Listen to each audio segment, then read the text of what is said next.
husband. See, village, when it comes to polygamy, the pure form of village, it's responsibility. It's about community building. It's about what's best for the family. And then we talk about economics, but we can't even have the conversation because so many sisters are looking at this from a sexual context. I'm gonna read this comment I got. It was such a great comment on the post that I did on YouTube. And I think that a lot of us need to be open to other people's point of view. Let me read this. Let's see.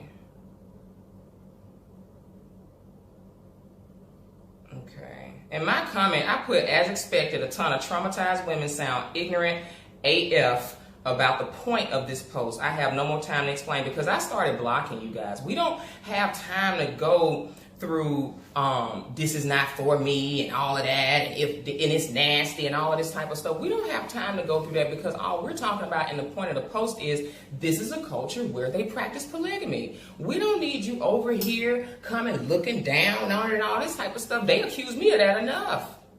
My point was that I also find it ironic that we're so accepting of same-sex couples. Well, no, we're not. No, we're not. Yes, you are. Yes, we as a society got through that, no problem. But sister wives, you say sister wives to some black people? I don't even like talking about this because, again, you get so much negative judgment. The judgment is real. The judgment is so real on this. And we have a lot of bitter, broken women who hit the wall, you know, in their love life. And I'm going to tell you guys this here, too.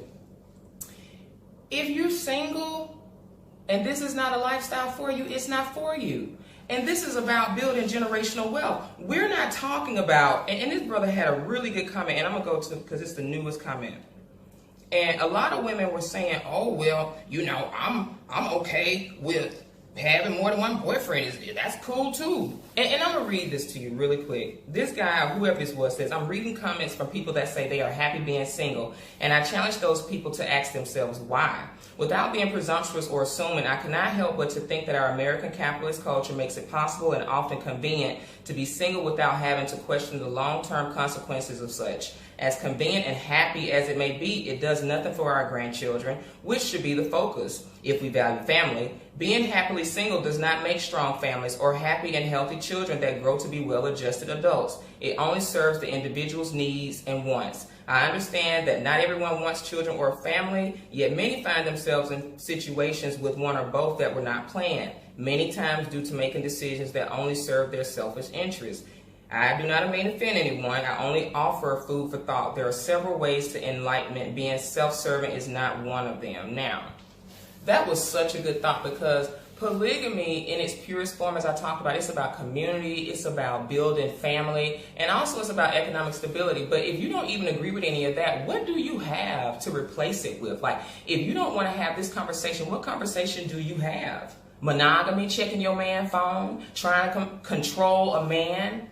The gender war conversation, the relationship, the typical monogamous relationship conversation in the West, I'm not interested in it. I'm not interested in it because I know it doesn't work. And I know it's a fallacy. I know everything as it relates to us Africans when it comes to religion, when it comes to relationships, procreation, marriage.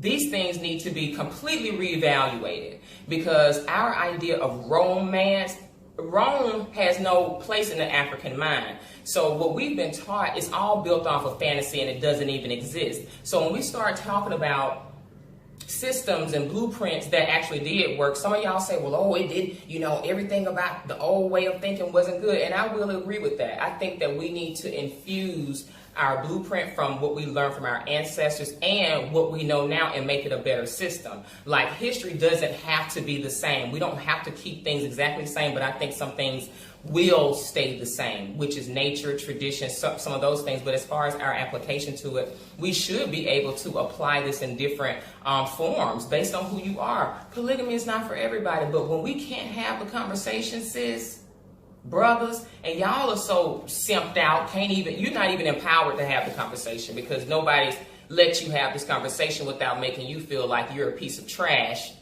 for even considering it. And there's nothing wrong with this conversation. And it's like, I feel like I'm like a gay person sometimes. Like, I got to come out the closet just to even have support for the conversation because it's very practical.